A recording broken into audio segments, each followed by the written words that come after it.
ಇನ್ನಿದೇ ವಿಚಾರ ಲೋಕಸಭೆಯಲ್ಲೂ ಕೂಡ ಪ್ರತಿಧ್ವನಿಸ್ತಾ ಇದೆ. ಸಹಜವಾಗಿಯೇ ಕೇಂದ್ರದ ವಿರುದ್ಧ ಹೋರಾಟಕ್ಕೆ ಒಂದು ಪ್ರಬಲವಾದಂಥ ಅಸ್ತ್ರ ವಿರೋಧ ಪಕ್ಷದವರಿಗೆ ಸಿಕ್ಕಿದೆ. ಬಿಟ್ಬಿಡ್ತಾರಾ? ಈಗ ಅದನ್ನೇ ಇಟ್ಕೊಂಡು ಪ್ರಶ್ನೆ ಮಾಡ್ತಾ ಇದ್ದಾರೆ.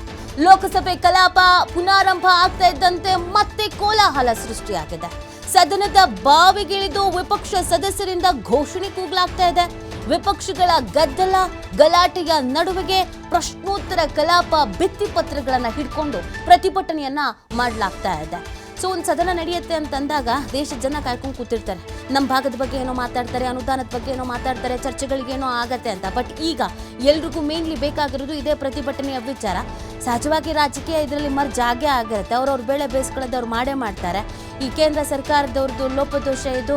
ಇವ್ರಿಗೆ ವಿದ್ಯಾರ್ಥಿಗಳು ಅಂತಂದರೆ ಒಂಚೂರು ಪ್ರೀತಿ ಇಲ್ಲ, ಒಂಚೂರು ಕಾಳಜಿ ಇಲ್ಲ, ಇವ್ರಿಗೆ ಹಿಂಗೆ ಬೇಕಾಬಿಟ್ಟು ಕೆಲಸ ಮಾಡ್ತಾ ಇದ್ದಾರೆ ಅಂತ ಬೇರೆ ಬೇರೆ ಪಕ್ಷದವರು ಅದನ್ನು ದಾಳವಾಗಿ ಉಳಿಸ್ಕೊಳ್ತಾ ಇದ್ದಾರೆ.